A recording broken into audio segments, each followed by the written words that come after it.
So hi, welcome to Noise Podcast. I'm Shane. I'm Glory. And we're here with. Hi, I'm Trent. And I'm Jeff, and we're Poe the Passenger. And we're asking some questions to say about their new single, Hologram. So congrats on that, by the way. How do you feel about the response to it so far?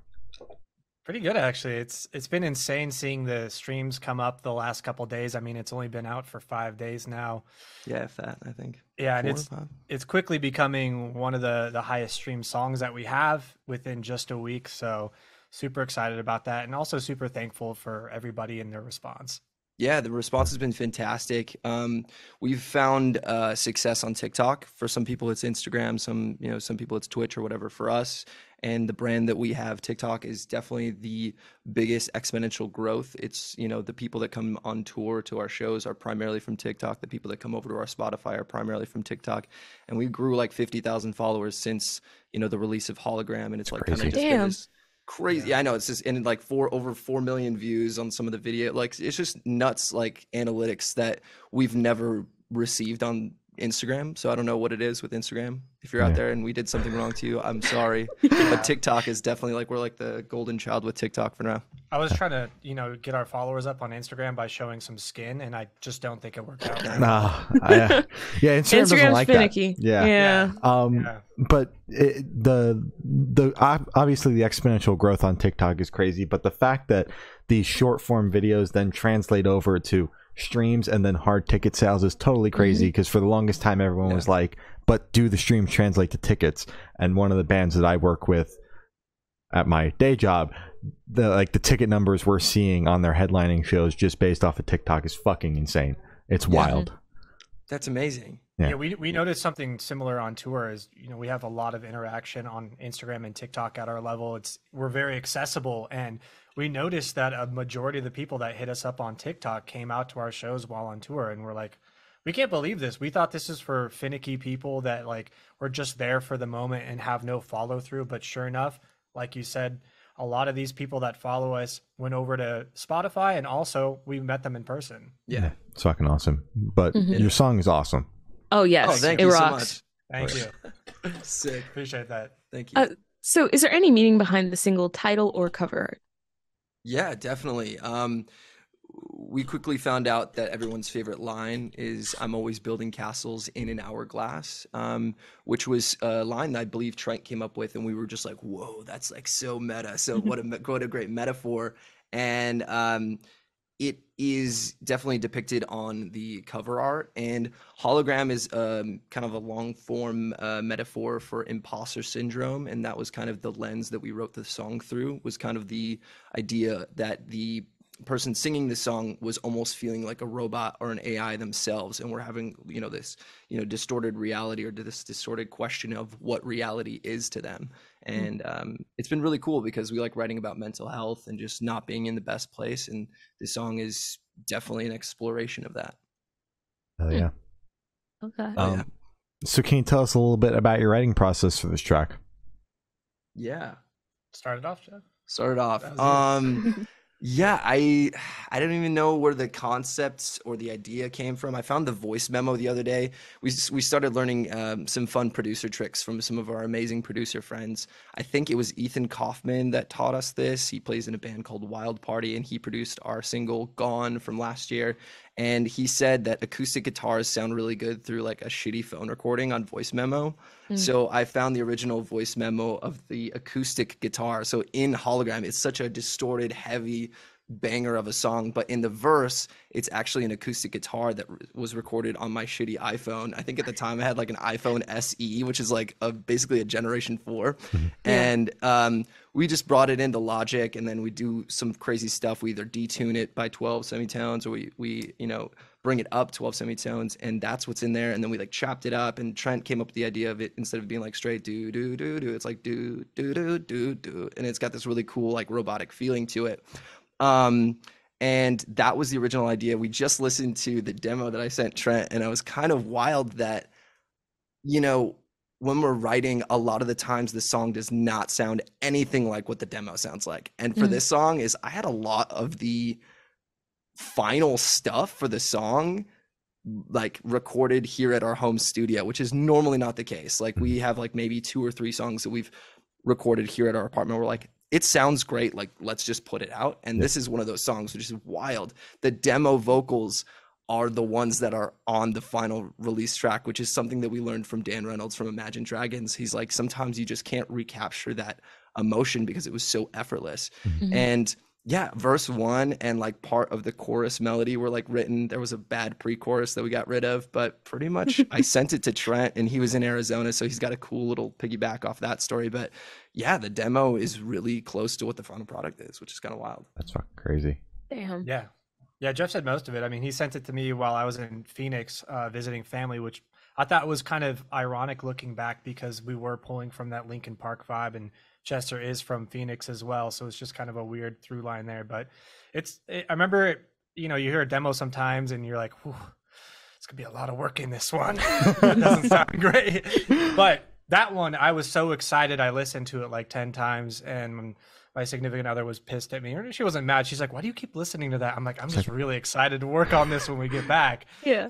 And yeah, it was one of those songs that kind of, I don't want to say wrote themselves, that because that's cheesy. There was definitely some work put in, but we came back, and then I think we scrapped the pre-chorus we had, and then we wrote the chorus together. And this is one of the most fun things that for me in writing is sometimes Jeff and I will write a melody together. It won't be like he writes one thing, I write the other. I believe that's how this one was written, where we both were working this melody, and he came up with the tag, and I think I came up with the initial like 3 measures or something like that. And so it's just like a melding of the minds, for lack of a better word. Yeah, for Hell sure. yeah. That's awesome. And then Jeff, you mentioned that the original voice memo for the acoustic guitar was on like an iPhone 4, right? So how long have you had the demos? That's years and years. Oh, no. I'm really bad with technology. So I had a phone stolen, and then to penalize myself for being so silly to have my phone stolen, I got like the worst phone that I possibly could, which was an iPhone SE, and I bought it like outright. And I had that phone forever, but I transferred the voice memos, from the cloud or whatever. I have I don't know, was it like a 10 or an 11 now? I don't know. But at the time, this voice memo was probably a year or a year and a half old, maybe. June. Oh, okay, so not that old, but Damn. nevertheless, yeah, crazy.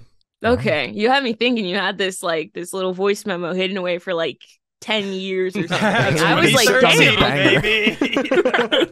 Yeah. Oh my God. We often joke that I'm like way behind the technological trends. Like, I didn't even Trent and our roommate, I think, played the PS5 or something like that, and we often joke that I don't know anything about technology. So like the last system I owned was like a PS2, and like quite frequently. Oh, really? Lit. That's awesome. Quite frequently, we'll go over to friends' houses. Like our old guitarist Stefano Capucci, he plays like these amazing like games like Last of Us, and I've never played a game of that caliber. So he'll be like, "Dude, play this game because it's so funny to watch you play this game because you don't know anything about it." It's like showing your parents video games, and you're like, "No, you got to use both joysticks." I'm always like, "How do I jump?" Oh my God. That's funny. That's funny. Yeah. You got to start a Twitch. That'd be amazing. That's what they said. So we'll see.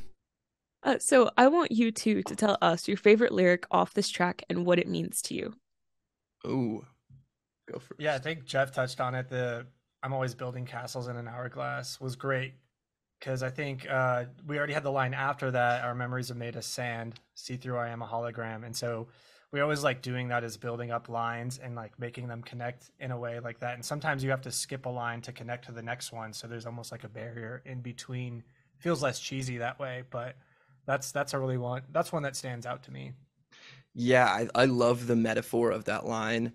I personally love the verse lyrics too, and I mean, it's very few and far between that the first lyric of a song is your favorite, but I just love the play on words that I came up with in verse 1, where I say, heroes get remembered by the youth, legends never die, 27, you're used up.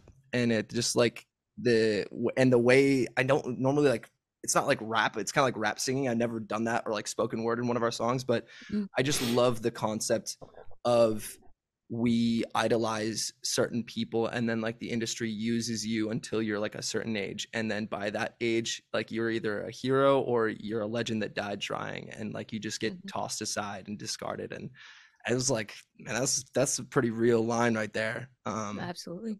and a lot of people started commenting like what did they say? Like I'm 27 and used up 1.3 times or something like that. They started like using that as like a measure for their age, which I thought was kind of interesting. But yeah, I really resonate with this song. You know, there's a lot of humanness amidst the, you know, the computer lingo, which is kind of fun. For sure.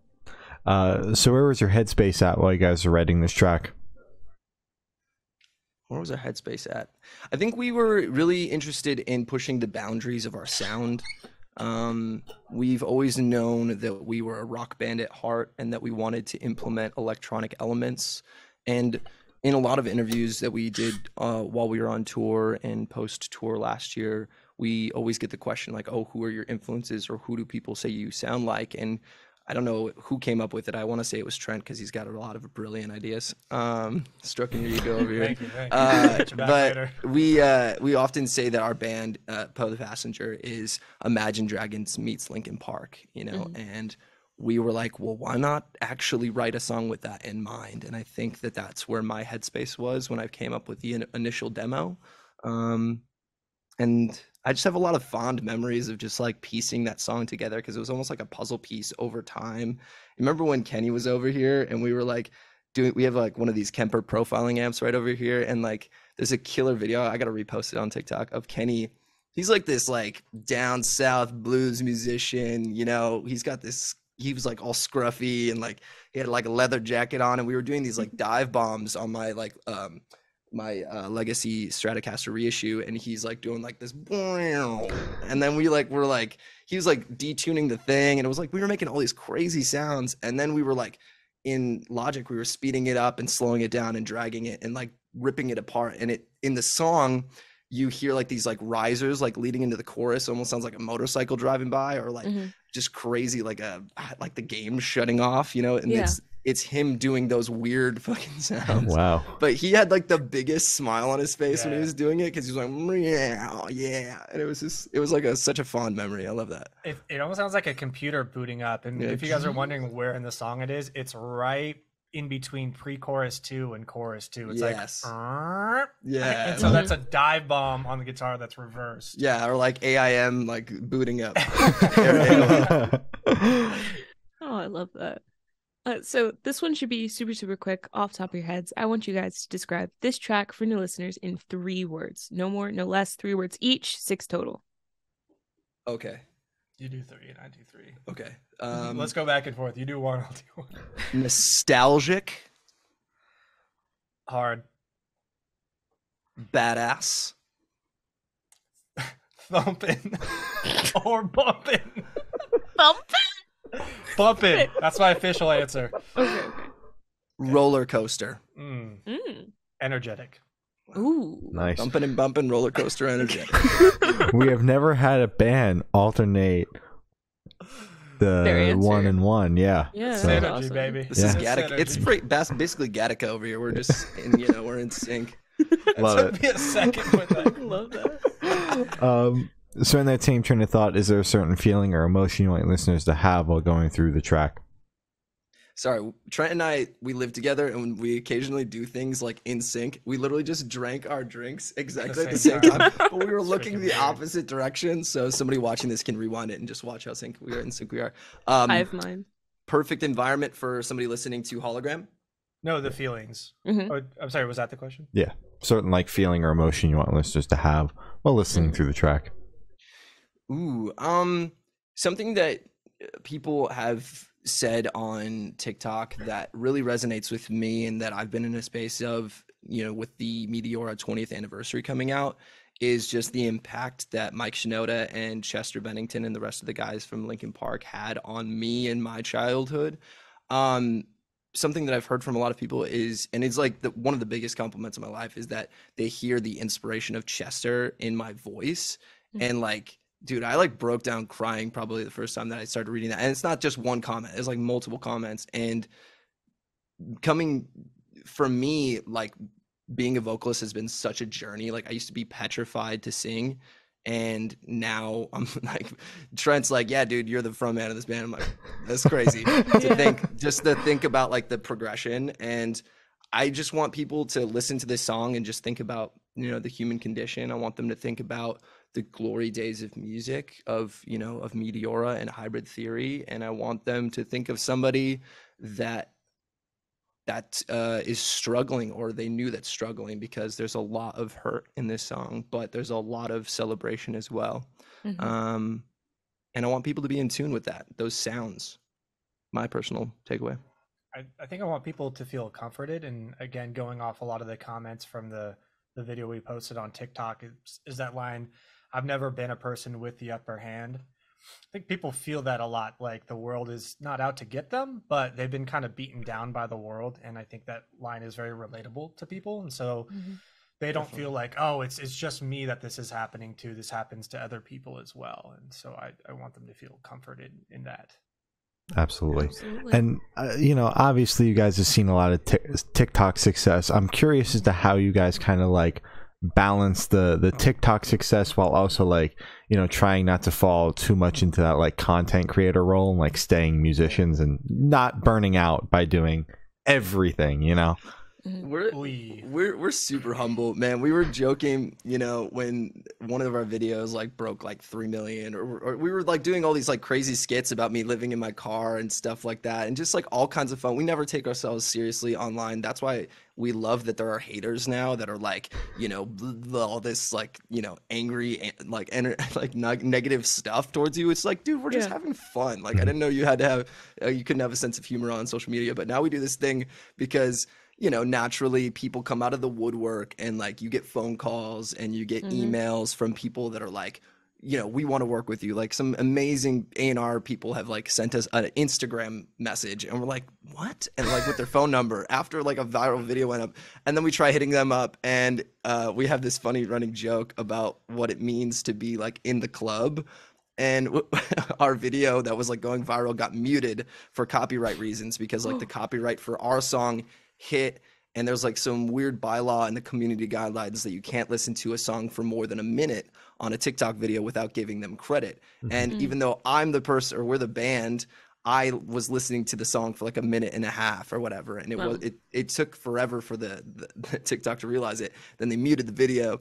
And as soon as we got muted on TikTok, Trent could tell it better because he's a comedian. But what happened to us? You tell it. No, it was like being led into the Illuminati. Like we started getting phone calls from these like like I'm talking like multi-million like follower TikTokers are calling us up. They're like, "Hey, dude, I want to do a feature on the song," or they're the A&R people are hitting up. So we're like, "Oh, dude, we got invited to the party." Like we walked past the bouncer, the in crowd, and we're in with the in crowd. We're like with the Illuminati or whatever, and like we're standing at the bar, and we're like just like taking sips of the drinks for the first time, and then the bouncer comes in. He's like, "Hey, we just found out you guys got muted, so I'm gonna need you to spit that back up in the cup and just leave." We're like, but it tastes so good. Yeah, we finally got in. No, you need to leave immediately. We heard the video got viewed. It got muted, so and it's like bumping, like the music plays, and you hear like the record scratch, and everybody just looks at you. You're like, "You're muted," and we're like, "Yeah, your momentum has stopped. Get out." Get out. And it's like instantly. So we joke about it all the time, and it was absolutely nuts when we were in it, and we're just super thankful and grateful. But it's also just, it's just numbers going up and down on a screen. It's like freaking the Matrix or something. It doesn't mean anything. Braden Bales is talking about this on his page right now. He has that 20 missed calls and that other song that's like blowing up right now, and he's just like, it doesn't look real. And it's so hard to take it real. But when you see it like translate into people coming to shows, or like our Spotify group, like 200%, and like that kind of crazy stuff, that's what's really mind blowing. And you're like, oh, this is a tangible thing. Yeah. And also it's tough to balance both, because you can't have one without the other. Like you can't just be a content creator musician without having the music. And then no one knows about the music. Like if you're just writing in your mom or dad's basement, and then you don't have that online presence, then no one's going to hear your music. So that's something we actually do struggle with. We got this high of getting all this momentum. We're like, great, more TikTok videos, build the following, let's keep going. We saw the Spotify numbers go up, and that's great. But you got to have the songs to back all that up. And so I think we meet 3 times a week with the band. We have scheduled times, and I think we need to more so like have it scheduled out. Be like, oh, this time we're going to work on content creation. This one we're going to do like some marketing and media stuff. And then this one we're going to work on songwriting and actual like band stuff. That makes sense. Okay, that's good. I'm happy you guys have it all scheduled and balanced and. Oh no, we don't. We don't have anything I scheduled. just brought this idea to the table now. Oh, this was just you pitching it. This is where it starts. This is where it starts. Yeah, it was just going over in my head. So I need you guys to back me up. Yeah. You know, I got you. Keep us honest to it, okay? You know, Okay. you know what's funny is I have a tendency of like leaking shit, and our manager is like always like, Jeff, do not leak shit. And I'm like, it's fun. And like Hologram was a freaking the song that I'm listening to in the freaking viral video is the demo of the song. Unmixed. And it was Oh my God. unmixed, unmastered. I was just like fucking around, really. I don't know if we can swear. I'm sorry. You're good. And okay, fuck yeah. And I was just like, hey guys, so this video where I'm listening to a demo is kind of going viral right now. I think we should finish it. And Trent's like, I didn't even know we were gonna put that song out, dude. It was just like That just kind of turned into this wild thing. That was going to be another question, but I figured that the song was done based on how you guys were kind of talking about it. So it was viral TikTok, then the panic of, oh shit, we have to finish this to capitalize on it fully. Dude, we were getting death threats. People were like, release this or I'm going to hold your family hostage. And I'm like, Jesus. This is intense. That's how you know you're doing good. Yeah. Yeah. And people don't know is that it takes time to mix and master a song. You know, you want to get it right and everything. So people think you could just release it. And then moreover to that regard is it also takes time to put it out on your distributor. It takes minimum 4 weeks. So you're looking at like a 6-week process minimum. People were and so people angry. were like, this is never going to come out, da da da. Some people were like, I bet the whole song's not even written. I bet it's only a minute and a half. And they were just furious, but yeah. That made it so much more fun. Yeah. Absolutely. It's crazy. So how do you guys recommend your fans to listen to this track for the first time? Should they play it in the car with friends, dark with headphones on? Should they blast at a party, work out to it? What do you guys personally recommend? Ooh. Solo disco party Solo in your room Solo yes. disco party. with your headphones on. Yeah. Yes, so it's Yeah. completely silent to everybody else. Yeah. Yeah, no, I think there are so many incredible nuances about this tune.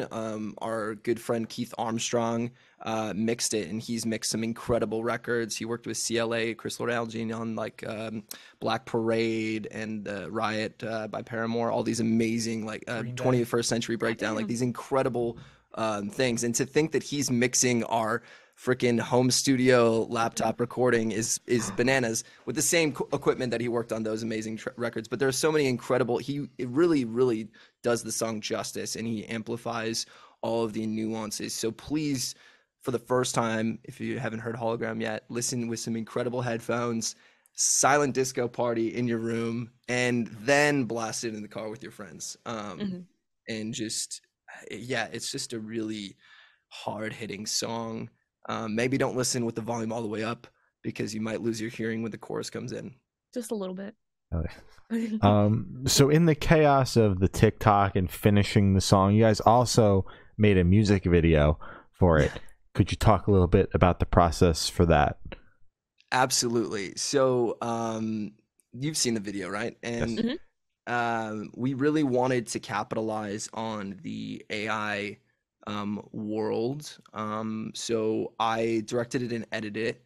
We shot the whole thing in this apartment, which is amazing. Yeah. We don't own a green screen, so I learned rotoscoping for the first time, which was really cool. Oh my god. And we were like, well, how cool would it be if, you know, the song represented like the AI world and like this imposter syndrome, this distorted reality. So there's like two characters, you know, there's Trent and I's character, and it's definitely my character struggling with the idea of being human or being AI. And I actually learned how to use some AI generated programs like Disco Diffusion, which is crazy to look at. It looks like if you opened up a computer and you just looked at all the code, it's just like looks crazy, but it's not as crazy as you think. And it spits out these AI generated artwork based on the prompts that you put in, and you have to create all these, like, you know, you have to mess with all the statistics or the, you know, the details or whatever.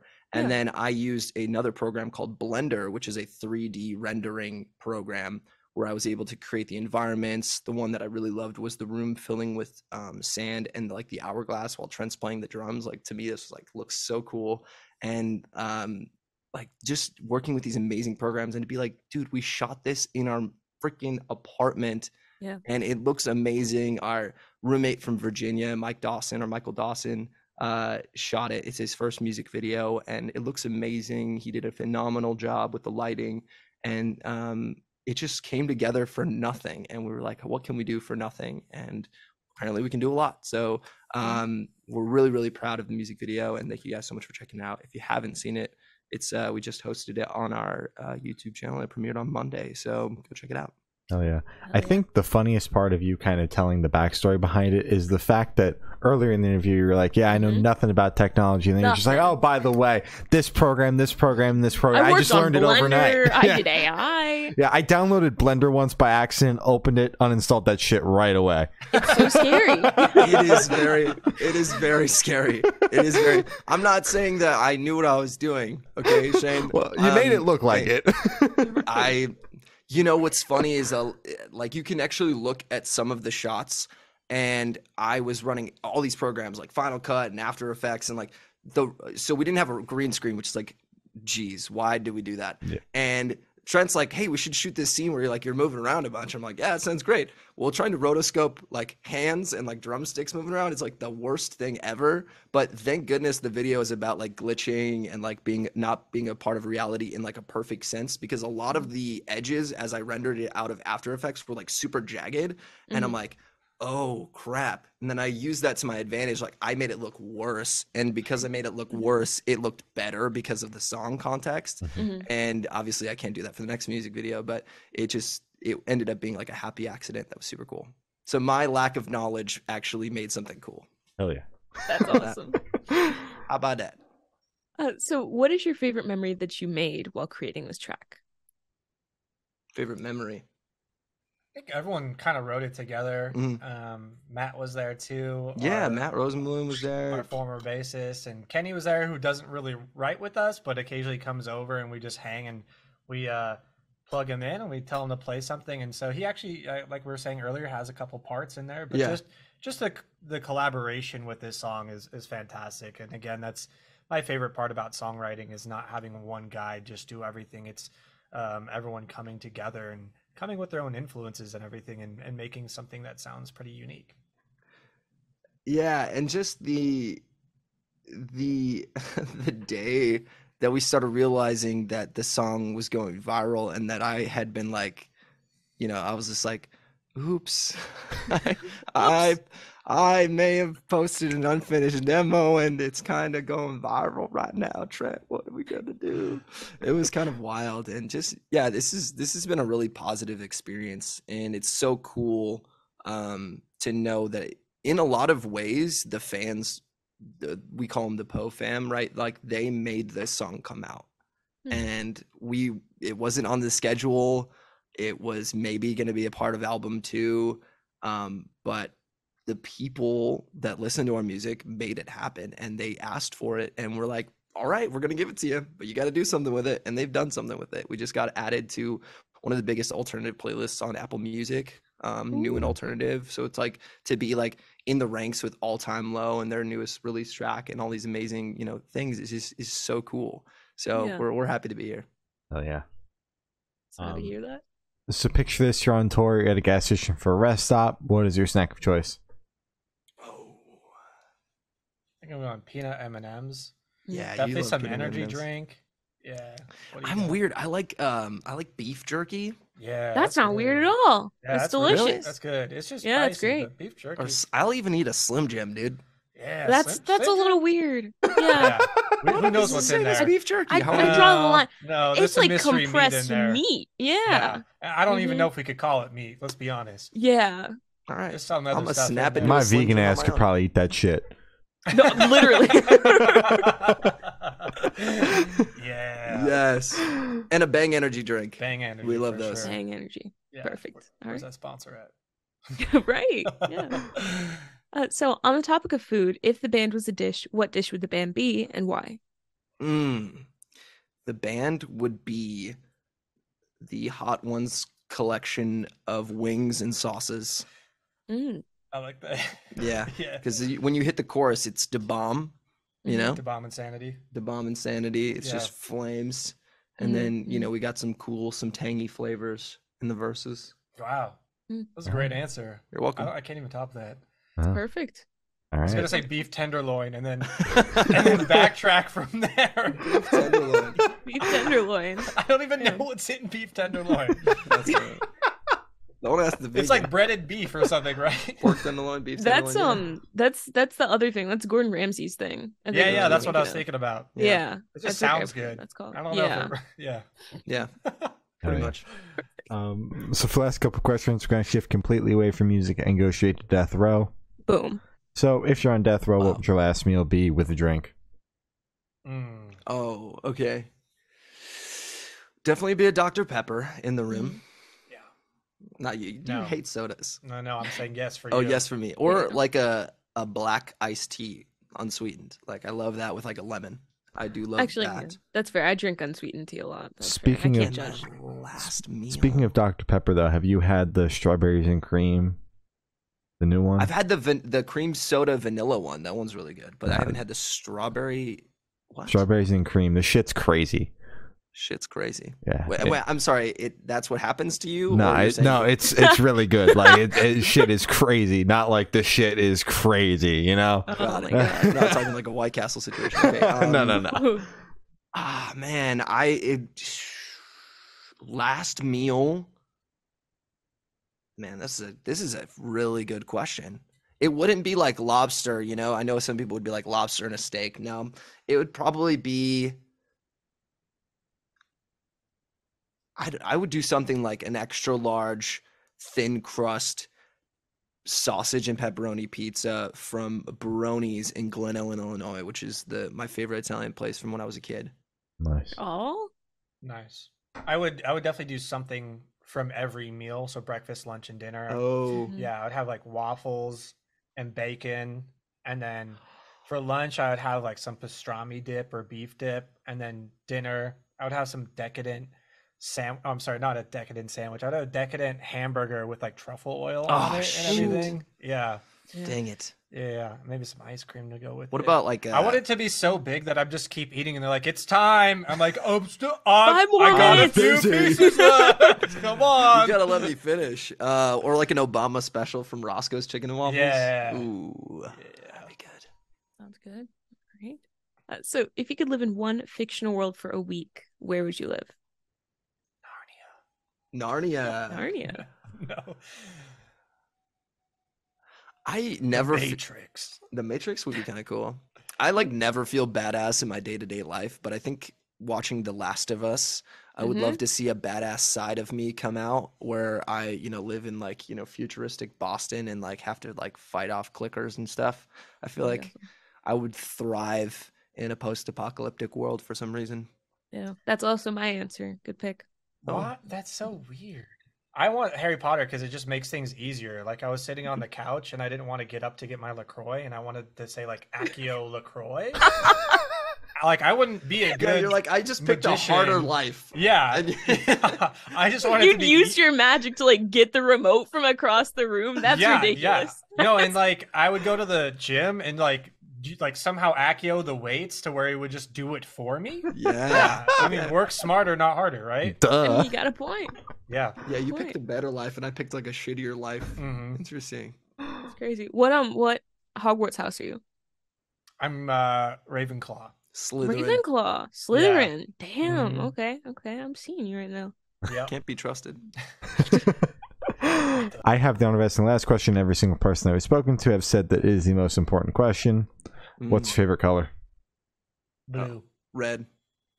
Why though? Is there ever a reason, or is it just something that you like? It's one of those things where I think I've been saying it for so long that I actually don't even believe know it, why. but it's like it's not because I just like the feeling the color red gives me, but it's not like a color I would wear. It's not a color that I would choose as a car. It's not even a color I want to see all the time, but when I do see it, it just invokes a strong emotional feeling for me.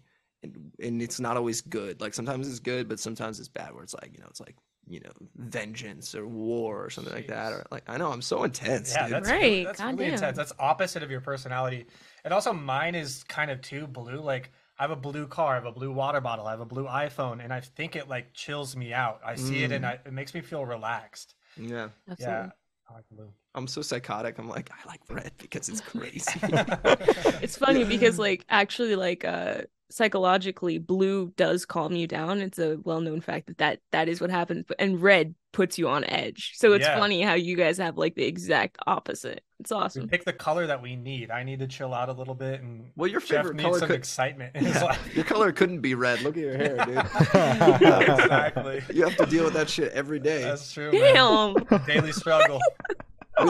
We like to humble each other. Yeah. I was gonna bring up. What's super funny is Leah is a good friend of ours, and it looks like your guys' video just came out yesterday for her. But we're working on a couple of features, and we're super stoked for her new record, "Happy Never Ending." And yeah, it was just so funny. I was literally talking to her like the other day, and then I checked out your guys' channel. I'm like, oh shit, Leah was on here yesterday, or whatever. Yeah. It was. Just got Hell yeah. coffee with her. All Yeah. That world. was awesome. So as I said, that's all the questions we have today. Is there anything that you guys would like to plug? Yes. Are we allowed to plug it? What? Okay. Let me read your mind. Yeah, real yeah, quick. Telepathically Sometimes you communicate. know. Sometimes Actually, you know. I leak shit all the time. So why don't you leak shit? All right. We next month we have the deluxe edition of our debut album Alinea coming out. There's some bonus tracks on there that we're really proud of and that we produced, and I think they're really fun. And yeah, we have that upcoming. We have the music video for Hologram that just came out, and that's about it. Yeah, just come say what's up on TikTok. See me make a fool of myself. We're Poe the Passenger, of course. And yeah, go let us know if you love or hate Hologram on YouTube and Spotify. Oh yeah. All right. Well, thank you for silence, guys. It's been Poe the Passenger, and we have been the Good Noise Podcast.